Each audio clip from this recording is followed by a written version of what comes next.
Welcome everyone. Class is in session. Today we're going to be discussing a little bit on interest rates, right? We got some big news that just came out last week. The Fed's just decreased interest rates and how that affects us in this community of velocity banking practitioners, infinite banking people, and those of us that are looking at different investment products, right? Or we're looking to acquire something using our credit, whether it's credit cards, mortgages, lines of credits, HELOCs, PLOCs, you name it.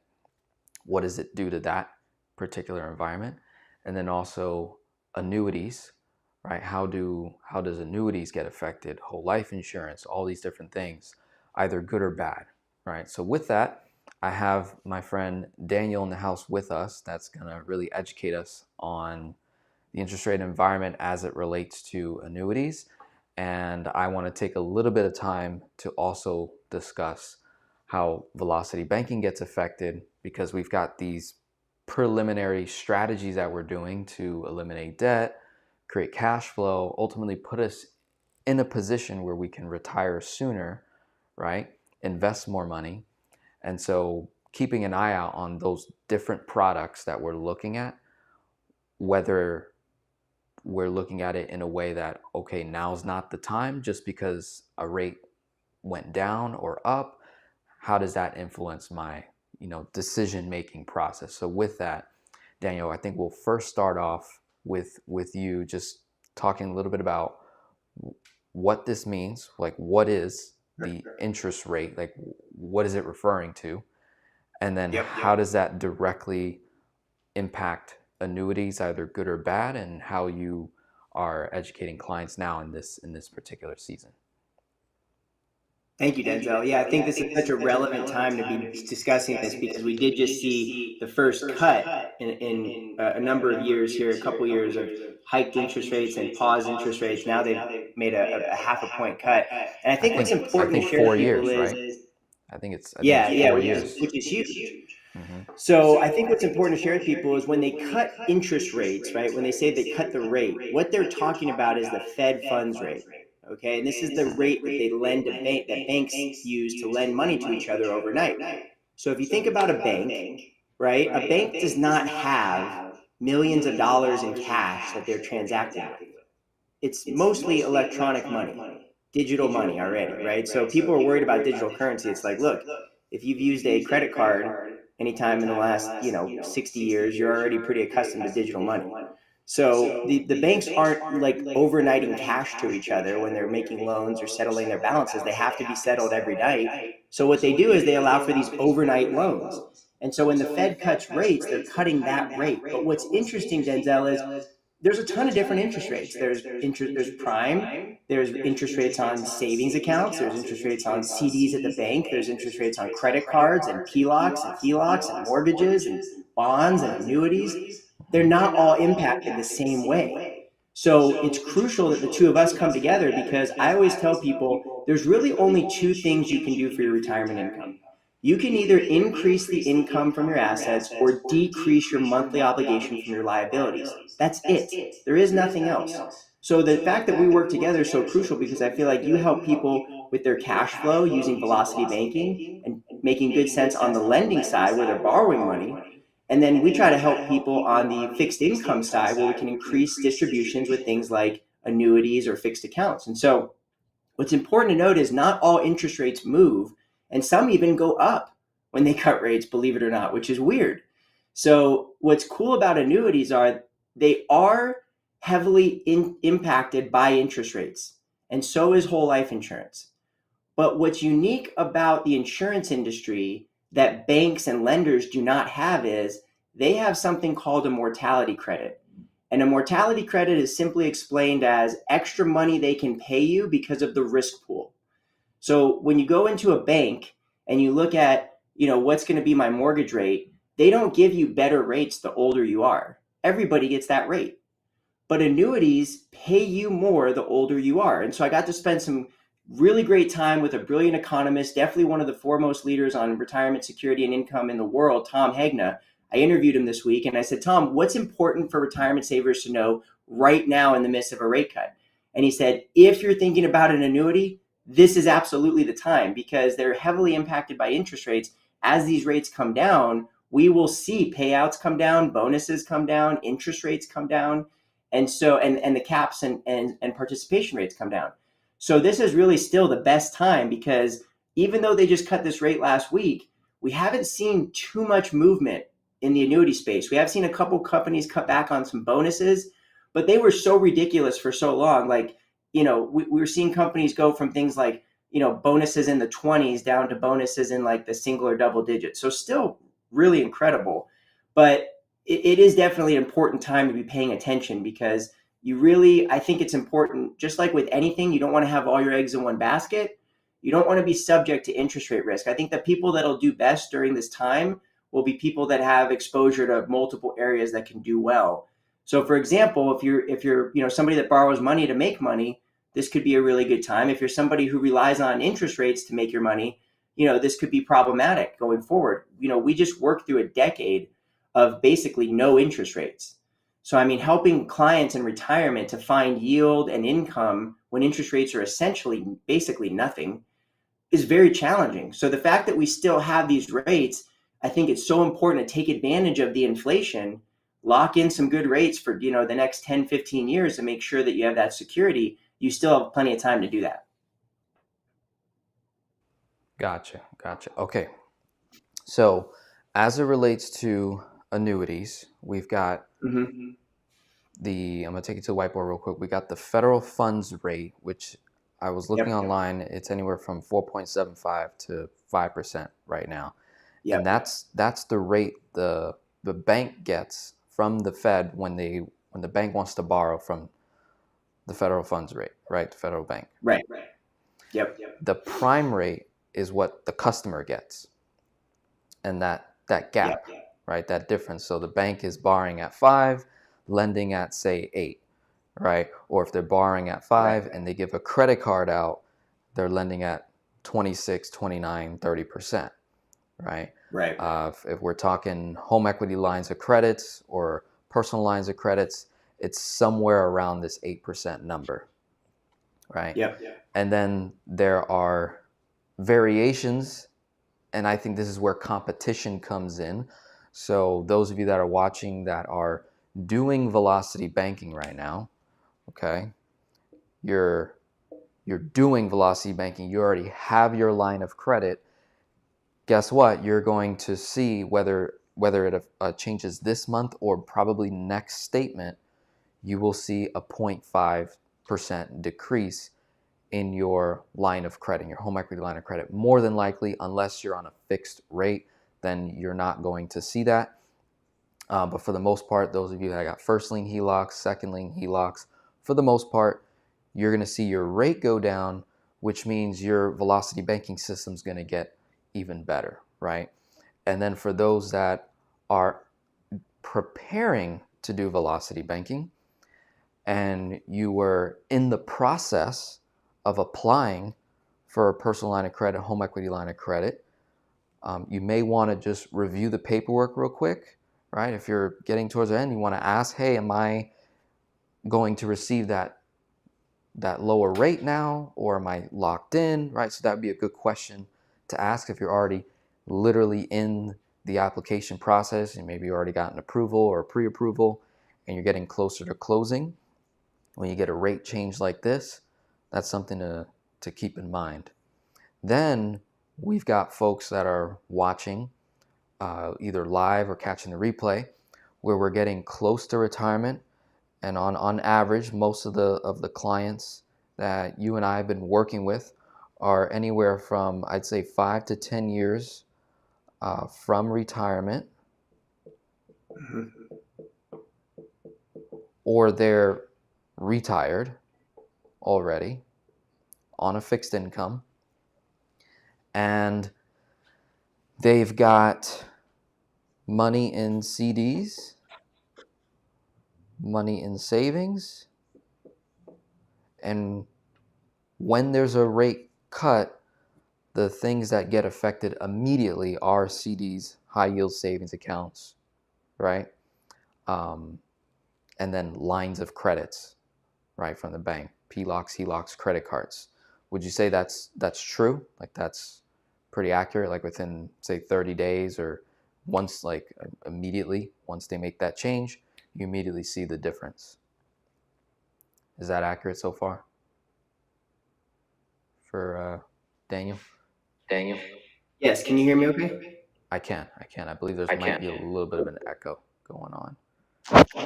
Okay, sorry about that. Yeah, there is it, and they're able to, take money from the Federal Reserve. Why would they want to raise money from customers by giving them more competitive rates than they could just go get, from the Fed? So, they're operating on that spread. And I think what's really exciting is, and I've been very vocal about this, I'm a huge proponent of velocity banking. I have an all-in-one in this primary residence that I'm in now. And I'm excited because if you've been practicing velocity banking during this interest rate environment, like you'll love velocity banking in like another year. I mean, it's just going to get better and better. So I'm very excited. And that's what I was trying to allude to earlier is I have exposure in both areas. Am I bummed out that maybe my whole life insurance may not do potentially as well? Again, it's based on a dividend from the company, but at the same time, my real estate, my velocity banking will do better. My stocks will do better. So I'm excited about interest rate cuts, and I think it could have a positive impact. I'm concerned though because I don't totally understand what the Fed is doing. Of course, I don't know if anybody does because inflation is not fixed. I mean, you can go to the grocery store and you can go look at the housing market and realize that. So the fact that they're making this cut doesn't make a whole lot of sense to me. But hey, I guess they know more about the economy than I do because I just don't see why they're doing it. But you know they're making that move. So I think it's just you want to be mindful of interest rate risk. You don't want to have all your eggs relying on. So that's the big key is if you're a retirement saver and you're totally relying on CDs and they start cutting these rates slowly over the next couple of years, you're basically in a race to the bottom, meaning that as your CD matures, now you can only renew it for a lower rate. And then when it matures again, you got to get the lower rate and you're starting to just see your savings decline and things still get more expensive over time. So that's the risk. Understood. So now, getting that part there, we've got Yeah. liquid cash and then debt tools that people are using right now for their velocity banking. And then we've got people watching that have cash in CDs, bonds, savings accounts, just relatively liquid. And they're looking at annuities, right? Annuities, we can argue, have made a tremendous comeback, say in the last couple years, because of how quickly interest rates went up, which allowed insurance companies to provide a higher fixed payout, right? A higher fixed rate on their money, competitive to a CD, a savings, a bond, right? Am I on the right path there? Yeah, there's a couple of things to note on that. The Wall Street Journal just came out with an article last weekend about this, the last 2 years being referred to as the golden age of annuities. And you're right, they've made such a big comeback because the interest rates went up so much so fast that insurance companies were able to buy better bonds for the next 30 years.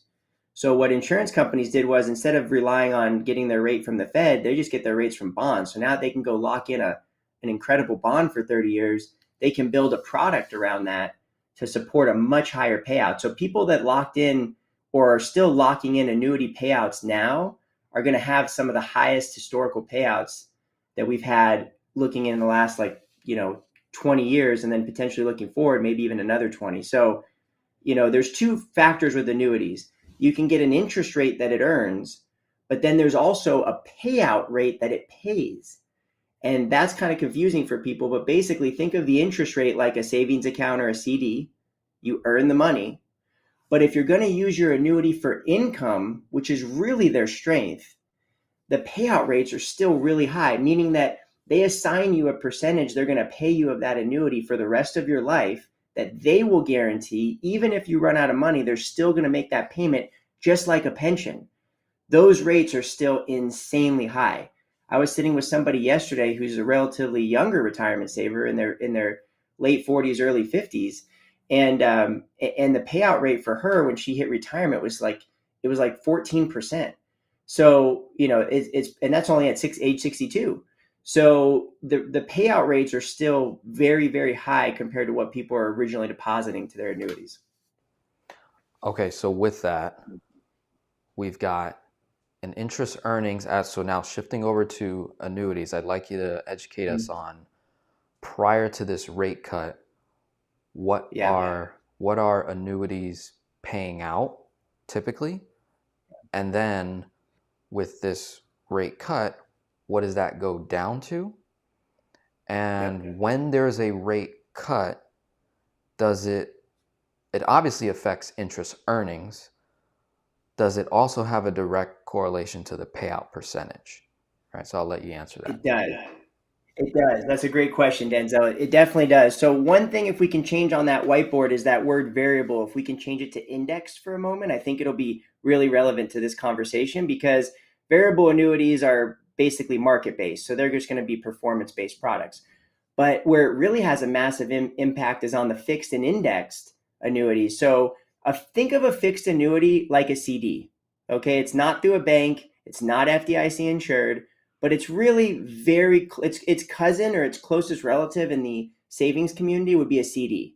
So you pick a rate and you get a you pick a rate and you pick a term. Right now they're going to be anywhere between 5. Some companies are at 6. Those are kind of smaller, lower rated companies. We don't use those, but you're going to get a rate somewhere in the neighborhood of 5 to 5.5% these days for anywhere from 1 year to a 5-year annuity. So that's kind of gives you an idea, right? So you can kind of compare to the bank. And when this Fed funds rate moves, you're going to see CDs and fixed annuities competing constantly. So there's times, multiple times throughout the same calendar year, where I will tell my clients, you should just go buy a CD at the bank because you're going to get a better rate. And then there's also multiple times throughout the year where the annuity is more competitive.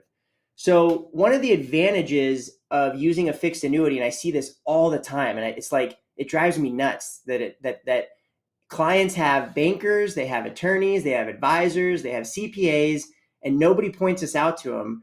But I see so many high earners right before retirement buying a ton of CDs. And I'm like, I just don't get that, because you have to pay tax on that interest every year. Let's say you're making 250 grand a year and you have, a couple hundred grand in CDs. Well, you're causing yourself an extra maybe 10 grand of taxable income for no reason. If you were to switch that to a fixed annuity, you could defer your tax into retirement.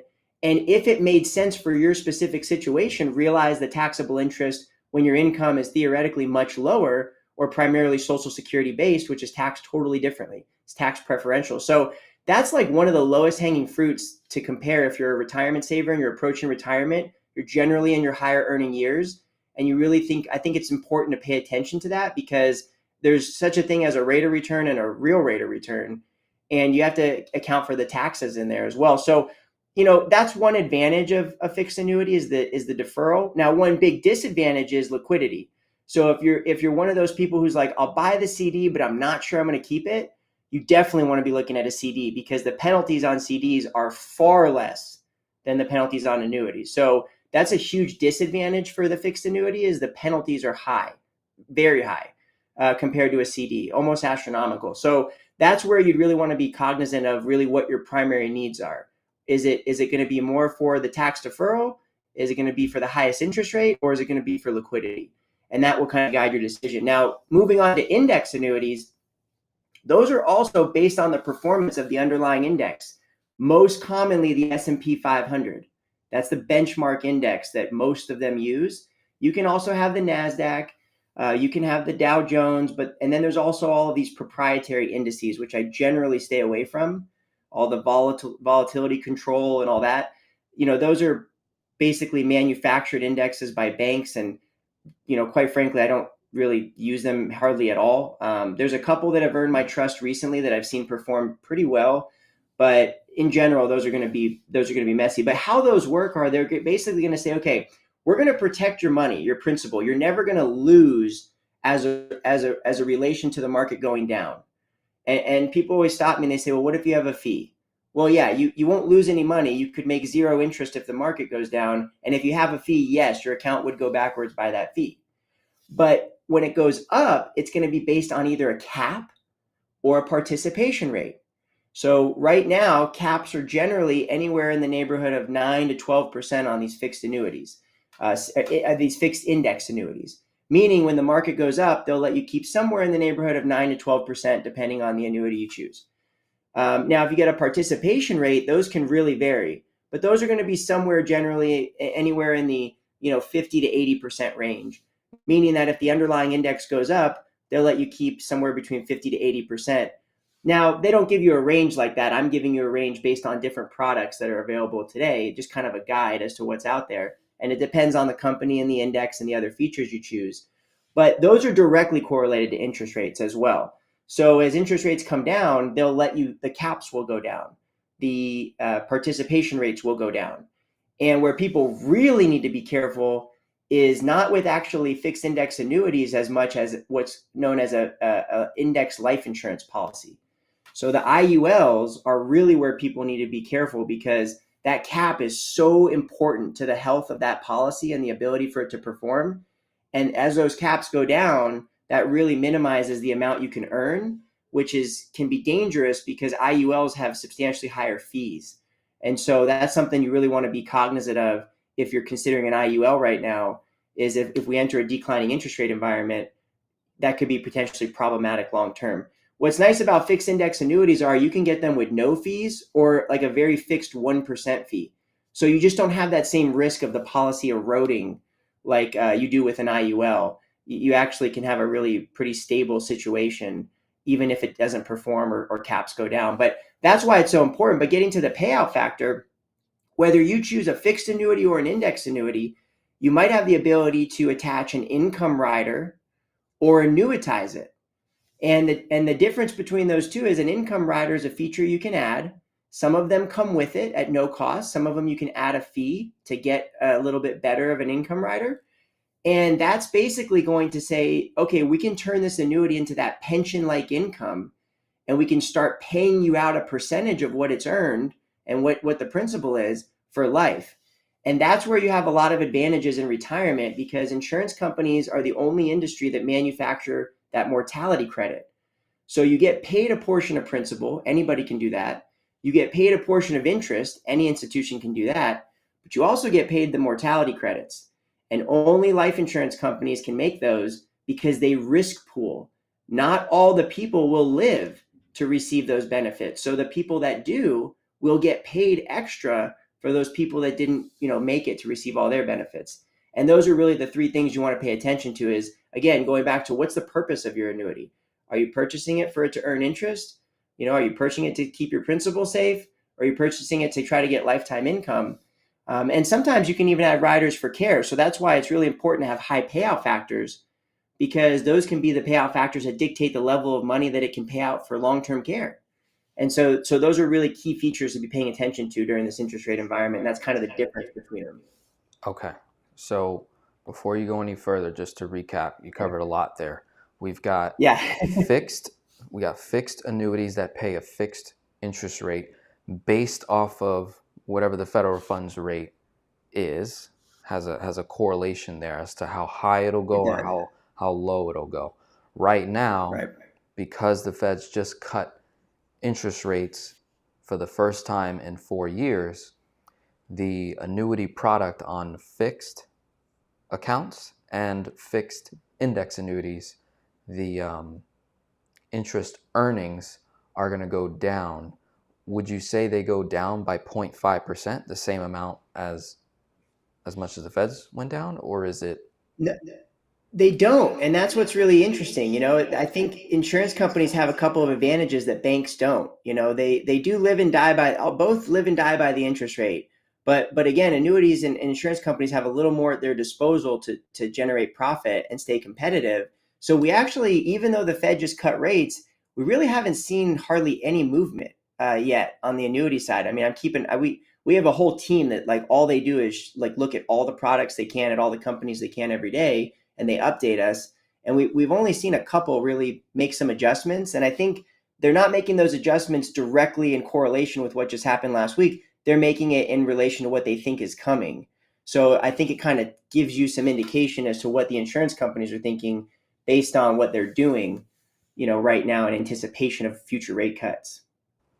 Got it. So when it comes to life insurance products that have a cash value function to it, and Mm-hmm. annuity products, which are both provided by life insurance companies, as Yep. it relates to the earnings of those products, life insurance and annuity products, the rate doesn't change as quickly as a home equity line of credit would, or a CD or a savings account. It's not instant.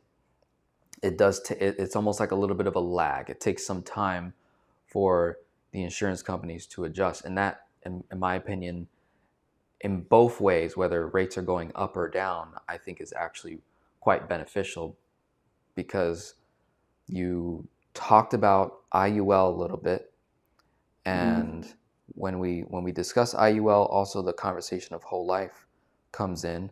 What I've seen my whole life policies do in the last couple of years, back from 2019 when I first started my policies, they were at a relatively high dividend rate for that moment in time, and then they started to go down a little bit, and then even the guaranteed rates that whole life products have been paying for a really long time, I want to say more than a decade or two, that they were at, Mm-hmm. especially the mutual life insurance companies were given a 4% guaranteed rate. And then I want to say whether it was 2022 or 2021, that rate, that guaranteed rate went down, as well as the dividends started to come very, very slow, like not a whole point. We're talking like zero point 0.2, 0.25, or zero point 0.3 decrease.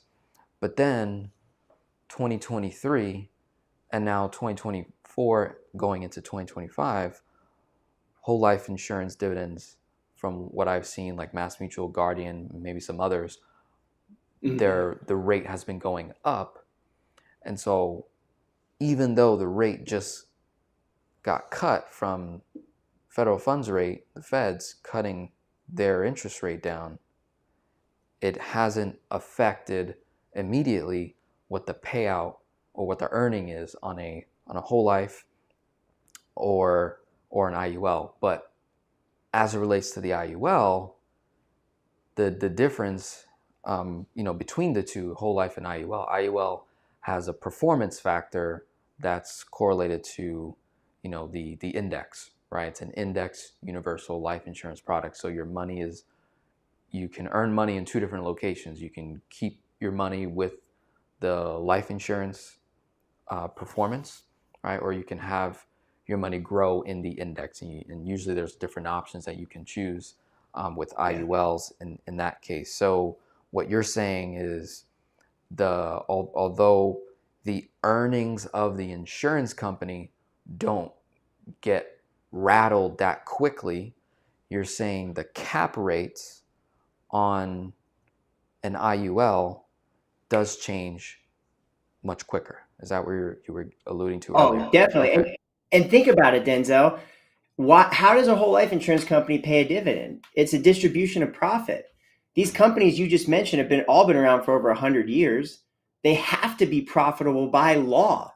They're required. They can't not be profitable. If an insurance company is not profitable, the state they're domiciled in will take them over and run them until they're profitable. By law, they have to be profitable to even operate as an insurance company. So that being said, the IULs, you're taking the performance risk basically completely on the index policy, and that basically has a huge impact on the retirement saver, because if the company's basing everything on interest rates and interest rates are coming down, they're going to pull that interest rate from the client, and they're taking the risk that the policy performs. So that's how you're getting your interest rate in an IUL. And so companies want to maintain profitability. They're going to lower rates on their previous books of business, and that's going to lower the income potential or interest potential you can get in an index universal life policy. So that's why I'm a big proponent of, if you're going to be using a cash value policy over a long period of time and you're a younger saver like we are, I'm going whole life every time, because I want to be riding with I want to be with the house. I don't want to be against it, right? So, and an IUL is not, I don't think that's a fair characterization. I wouldn't say an IUL is against the house, but it certainly is competing, right? Especially if you're a stock company and this company's responsibility is really the stockholders, not the policyholders. Well, if you need yield and profit, where's the easiest way to get it? Drop that cap from 12 to 9 and boom, you're going to be instantly more profitable for your stockholders. It's just the way it works. So that's why you really got to be mindful of that. And I will say though, and I don't want to be, playing both sides or tongue in cheek, where I am using a lot of IUL is in the mech space. So I don't want to get too confusing for the people watching, but there's some really competitive modified endowment contract IULs right now. And people might be watching going, well, Daniel, how can you say IULs in one case could be dangerous and not in the other? Because a mech changes the story. It's completely different. They have riders with return of premium. So for example, if we're in a declining interest rate environment, it doesn't work out, my clients get 100% of their money they put in right back at any time they want. So it's a totally different IUL. It's not the same thing as one of those things you see on TikTok where they're max funded and then they're ripping out like insane amounts of income because of the interest rate arbitrage they're able to illustrate. It's almost like the opposite. It's very low death benefit. It's one premium. It's got safeguarded riders. But when you do that, Denzel, and those are only for people that are really 60 and up, because there's a penalty on taking the money out if you're under 59 and a half. So for my clients that are savers, right, think about this. If you have 200,000 in a CD, and let's say I come along and put 100,000 of that into a modified endowment contract, first of all, I can get a huge bonus for you on that money. We can put return of premium, so it's liquid. If you want all your money back, you can just take your money you put in back right away. It might come with 100,000 of life insurance on top of that, which is also a care benefit. And the indexing potential on that is going to be anywhere between, like I said, it could be really high if you use the monthly options, which I do. So if you're a retirement saver and you're like, I don't want to risk the principal, but I would like a shot at some of that upside, that's a great use case for an IUL as a modified endowment contract with a return of premium rider. And that's not an income strategy while living, correct? No, that would purely just be for a retirement saver who just wants to do the best they can in this interest rate environment. There's a really compelling case because think about it, Denzel, as interest rates go down, what does the market usually do? It usually goes up. So if you can get an IUL with a strong cap and you can have those safeguards put in place and you can get a nice bonus, yes, the fees are high still. They're still high, but the potential is also very high, which is why people generally like those types of products. So if that's, in alignment with your saving strategy, it can be a great substitution. And so usually what I'll have clients do is, I probably wouldn't start with that much. If you had 200,000 that you were looking at, being your savings money, right, outside of your retirement money and your other assets, maybe we start with like 25,000, give it a shot for a year, see how it looks. And generally, if it performs in that first year, people are generally pretty eager to add more because you really can use IUL properly, but it's got to be done properly. You have to have those safeguards put in place. Got it. So for those that are in a position 5 to 10 years out from retirement and their main concern is that I want to create enough income for me to cover my cost of living today, that particular strategy wouldn't line up as I'm Yeah. okay, perfect. So then And Denzel, let me add one thing before you ahead. move on, can I? So many people right now are watching other YouTubers online and they're trying to use life insurance solutions in that 5 to 10 year gap. That has to stop. Life insurance is not the solution if you're 5 years away from retirement. I have so many people coming to me, and I actually had a good case of it this week. Somebody came to me and they didn't want to work with me because I wasn't using a life insurance solution. And I'm like, life insurance does not make sense. But there's so many people online, and it's not just YouTubers. There's people on TikTok, Facebook. It's just the whole online community is life insurance can be very enticing. It's very easy to sell.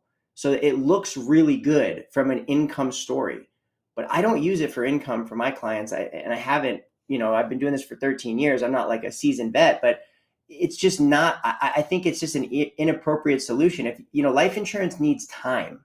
And if you're 5 to 10 years away from retirement, that is not going to be enough time to get it to do what it can do. However, if you use a lifetime income annuity, a deferred income annuity, then that can really make up a lot of ground really quickly. So let me give you a quick example, and then we'll go back to what you're saying. Let's say you're 5 years away from retirement and you do have $100,000, and you can go get a lifetime income annuity that has maybe like a 6 or 7% roll up.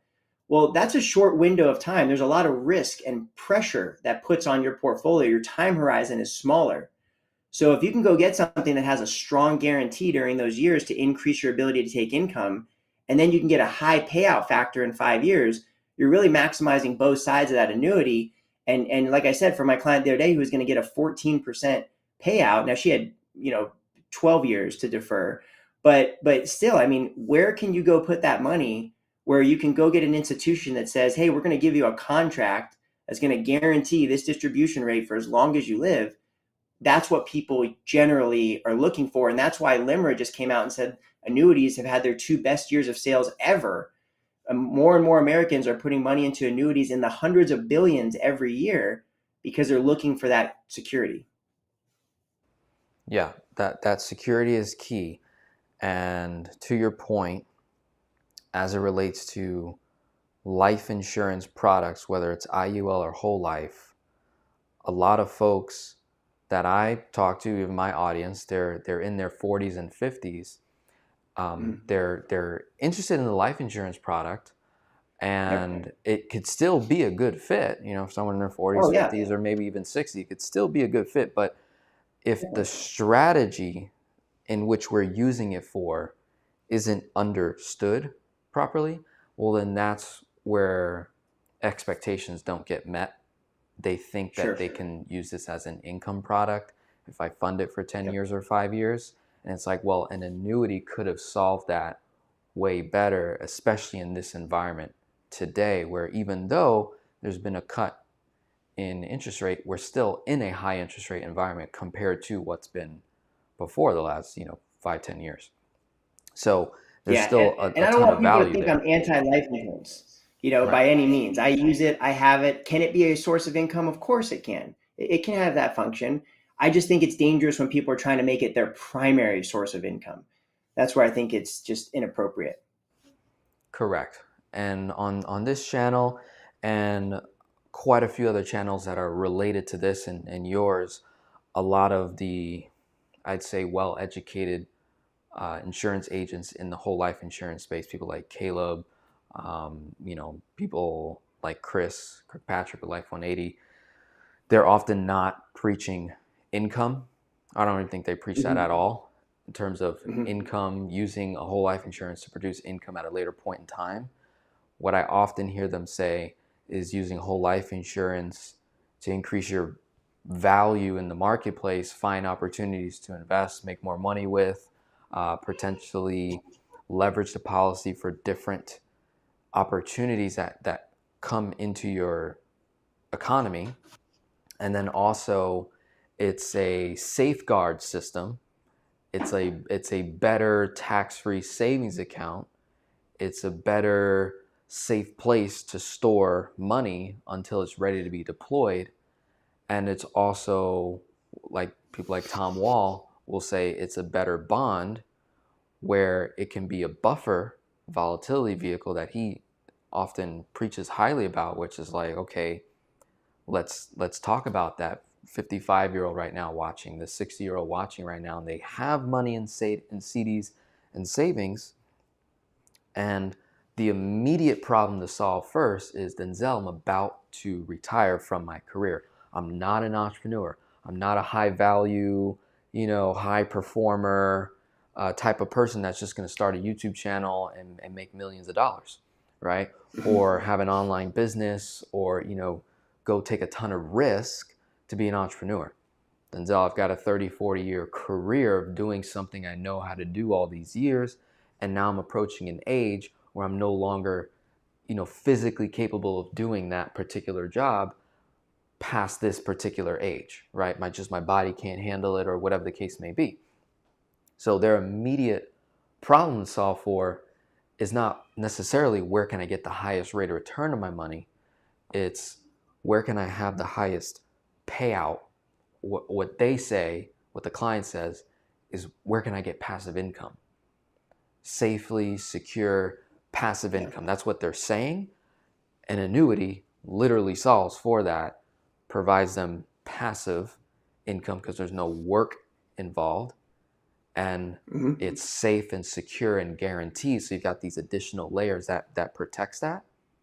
And then it gives them the opportunity to say, okay, now that I'm 65 and retired, 67, 68, whatever the time frame is, they're now retired and they've got enough income to replace what they were earning. And even though their income went down, hopefully we kept their expenses below what their income was. Let's just say that was the case.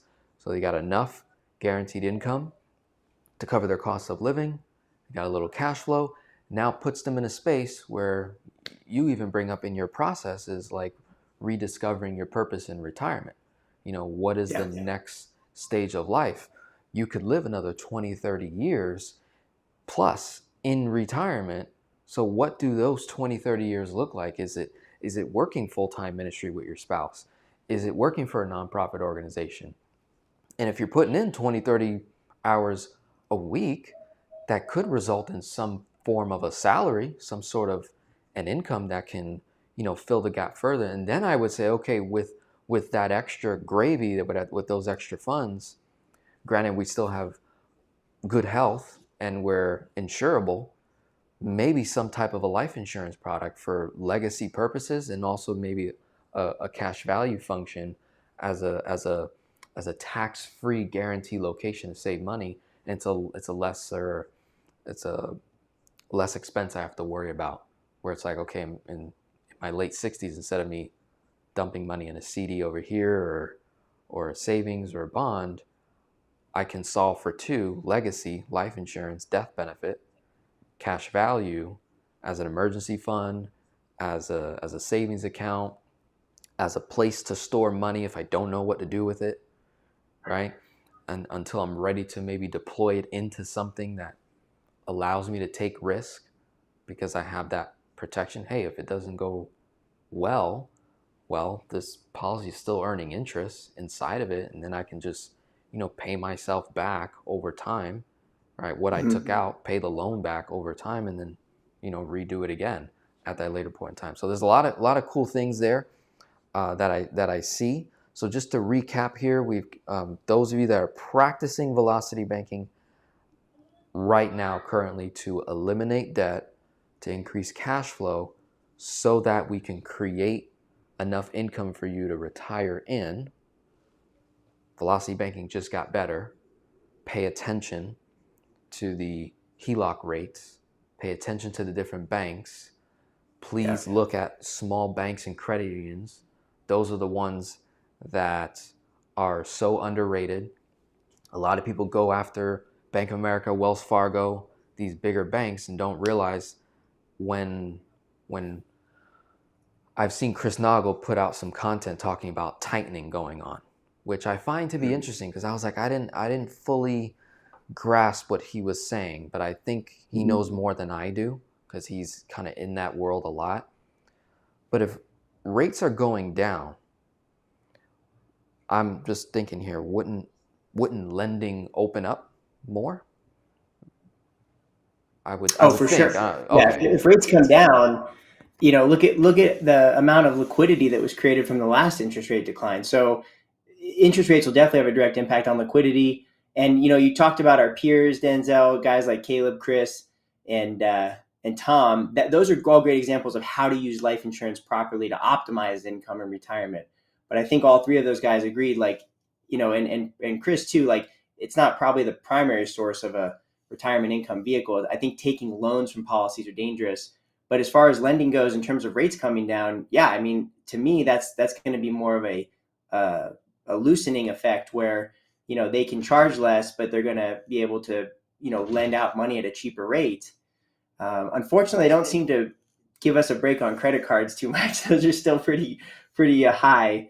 That's a big profit center, but yeah, you'll see all kinds of stuff come back. The 0% for so many long years, and different kind of fun things you can take advantage of. And I think, Denzel, that's where we're so alike, is we're always looking for that edge, just something to be competitive for the people we serve. And I love shopping credit unions and different institutions that maybe aren't like the mainstream banks, but that have those really kind of cool competitive products, you can get some amazing stuff out there. So I'm excited. I mean, I think it's going to be present a lot of opportunities, but that's why I'm grateful you took so much time to let me have a voice to share. If you're in that different boat where you're close to retirement or in retirement, you really want to be taking a look right now. Like, be proactive as much as you can in this time to say what things would serve me long term, and take advantage of those while we still can. Gotcha. So to continue with the recap here, so we've got those practicing velocity banking, the rates are going down, the debt tools are getting more attractive. Pay attention to that stuff. Those of you that maybe didn't qualify for a HELOC before because of DTI, with that cut, just might get you over the line at this point, and that could be huge for those that are looking. There's a lady, shout out to Margaret, and we were going back and forth on whether she should increase her home equity line of credit with the same bank or go with someone else.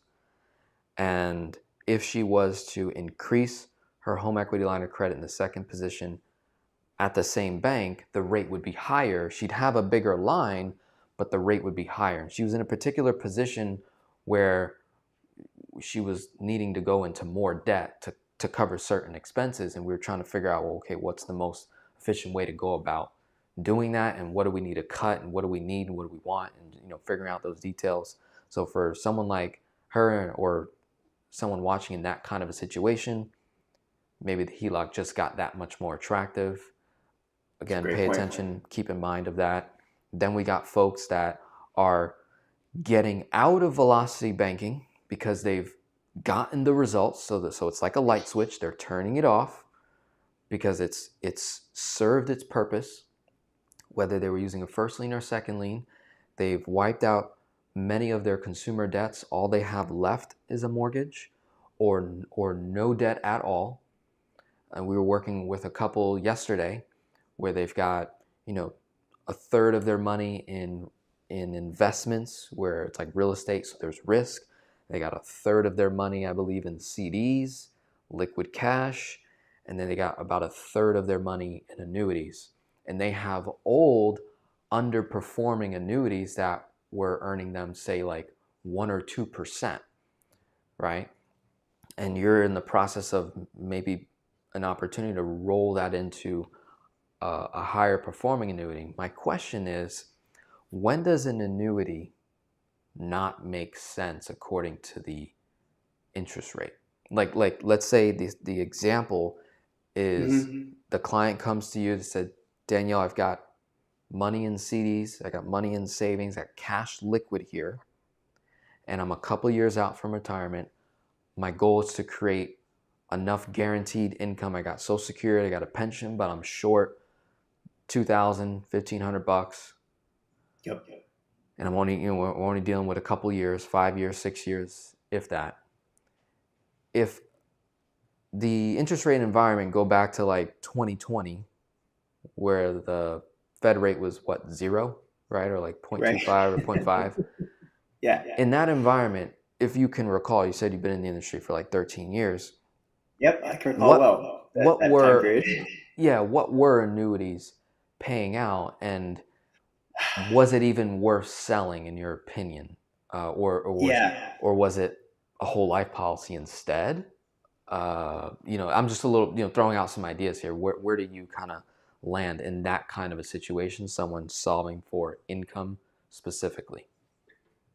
It's a great question, and I know we were focused on income specifically, but it's a little bit of a question I have to unpack, because when you ask about annuities, there's multiple different types of annuities. So that's why it's got a little bit of unpacking. If we're talking about the fixed rates, yeah, annuities were still competitive compared to anything you get at a bank. I mean, people were getting CDs that were paying 0.01%, and you can go get a fixed annuity that was paying 3. Well, yeah, that's way more competitive. Got it. If you're looking at an index annuity like that couple we were working with yesterday, they were disappointed. And that's what I've learned, where an annuity does not make sense in a low interest rate environment, is if you're doing an index only annuity. Because if you have an index only annuity, like let's say their cap, right, was, I've seen caps as low as 2%. Do you know what that means? That means that you're hoping you can make up to 2% in your annuity. Why would you ever tie up your money for 10 years to hopefully make 2%? That makes no sense to me. Yeah, So an I could have index earned more only money with the annuity, bank in that example. I could have probably earned more you could money do as a anything CD, else. high yield Yeah, savings. you could probably, yeah, I mean, you could probably take that money and try to sell baseball cards online and make more. I mean, anything is better than that. So to me, that's where they don't make sense. But focus directly on income, that's where you're going to be looking at what's called a DIA, a deferred income annuity, or an index annuity with an income lifetime income rider. And that's where those make a ton of sense, because the riders, again, will allow, and those payouts will allow you to tap into those mortality credits, which insurance companies do not need interest rates to manufacture. It's all about the risk pooling, right? Think of it like when you pay your fire insurance on your house. You pay a $11 a month premium. If your house burns down, they're going to give you 500 grand for your house. How do they do that? Those are their credits, right? That's the risk pooling effect. They're able to take from all the other people who didn't have their house burned down and pay you out. The same is true with lifetime payouts. Not everyone will live to be 105 years old, but the sweet little lady that did is going to get paid all those mortality credits.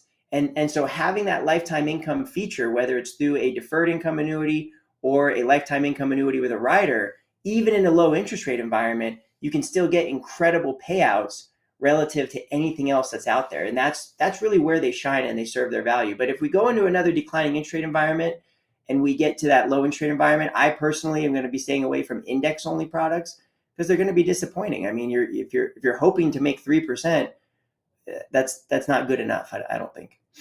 Where you're saying with a fixed annuity, I could get that Yeah, rate. you could just go get a fixed annuity and just get a guaranteed 3%. I'm talking about an index only annuity where it's hoping to get potential upside from the underlying index. And because the interest rates were so low, the caps were all around like 2 and 3%. So that means if you had a 10-year annuity, you're hoping to make somewhere in the neighborhood of 2 to 3%. Whereas you fast forward to today, I just said you can make somewhere in the neighborhood of 9 to 12%. So they're literally 4 times better. And that's why annuity sales are through the roof, because everybody that's got those old products is trading up and saying, well, shoot, this is what we wanted. We wanted that upside potential for real. And that's what's been, very exciting, looking forward. Gotcha. And so with that, I think we pretty much covered everything that I wanted to discuss for today.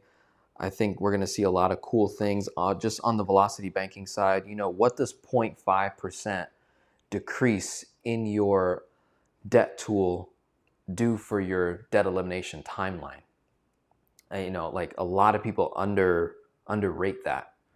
And so I think that's a huge thing to keep an eye on, which is like, and also in the reverse, right? Those of you that have been doing velocity banking all through 2023 and 2022, you've been experiencing velocity banking in a higher unfavorable interest rate environment.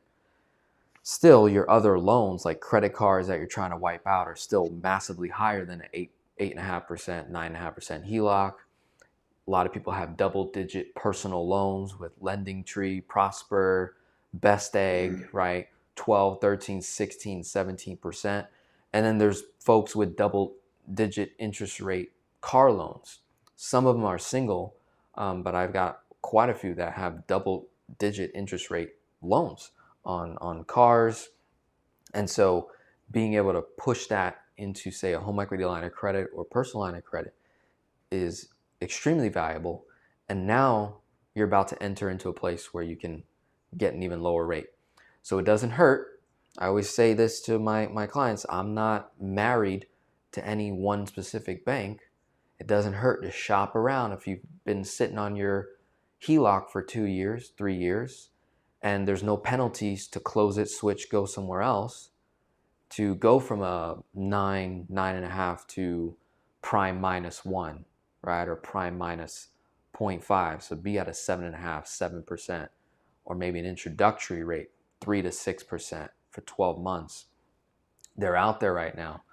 And so pay attention to that. That's going to help you tremendously, and then sets you up perfectly for a conversation with Daniel and his team on, okay, now that we've eliminated the first problems in front of us, which is cash flow, the lack of, because of all these debts, and we built discipline and we got our money right.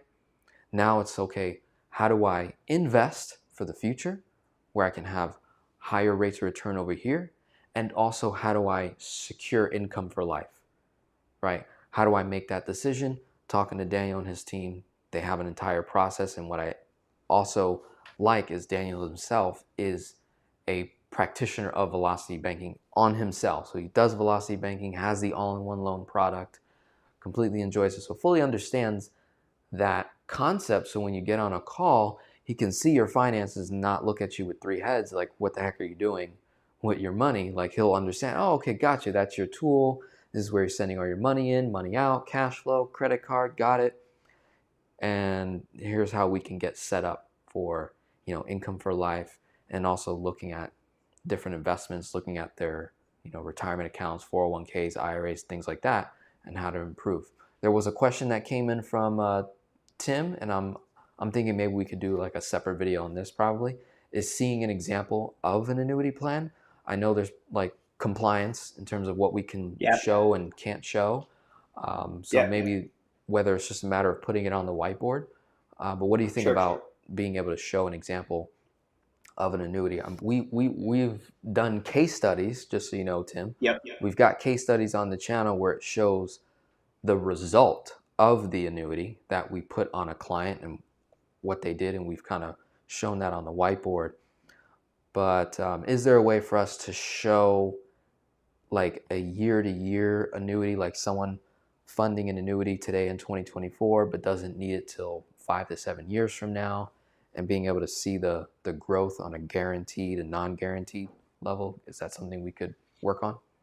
Yeah, that's a great question, Tim, and I'd be happy to do it on an individual basis. I've asked my team, I have a couple of attorneys that I've work with pretty closely on what I'm allowed to do on YouTube and what I'm not allowed to do on YouTube. And the thing is, these companies have very strict compliance, and I know that a lot of other people are comfortable just flashing illustrations online, but they're really not supposed to be doing that. You really need to get the company's approval to be able to walk through a specific annuity like that. I don't know who I'm talking to. They could be in multiple states, that could be considered, selling a product in states you're not licensed in. You really have to be very careful online. So we do all of our work on an individual basis, but if you want to reach out, I'll always make myself available to everybody that's watching right now. I'll personally take the time with you and show you plenty of examples of annuity plans that are tailored to your specific situation. And I'm happy to do that. And there's no what would you call that? Like expectation from that, right? It's just something I'll be happy to show you. It's complimentary. There's no pressure. That's not how I operate. My goal here is to just serve this community to the best of my ability and be a giver. And so I'd be happy to do that. Take the time to walk through those. No, that's no problem. But showing them on videos, there's too many hurdles to try to jump through to be able to do it properly. So I think it'd be best served on an individual basis. Yeah. So Tim, client of mine, we're working together for years now. Please go check out the case studies that Daniel and I have, where we put it on the whiteboard and just kind of show the highlighted numbers. That's is allowed for the most part. ENROLL ideas. And I think I know give Tim, as a by the way. I general think I idea. met him at your event. So shout out to Yeah, Tim. yeah. That's the same Yeah, Tim. I love Tim. Thanks, Tim.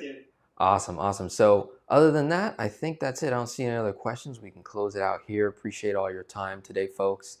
The link is in the chat to get a hold of Daniel and his team to walk you through whether it's the annuity process, life insurance process, just understanding your current position right now with Velocity Banking and how these other products complement that. Because just remember, we're not doing Velocity Banking forever. It's not a forever strategy, right? It's a temporary one to get us out of a particular place into a higher cash flow environment, higher liquidity environment, having an extensive line of credit that you can deploy and use, right? And go from there, all right? So I appreciate everyone. God bless. Enjoy the rest of your day, and we'll be talking soon. Bye-bye now.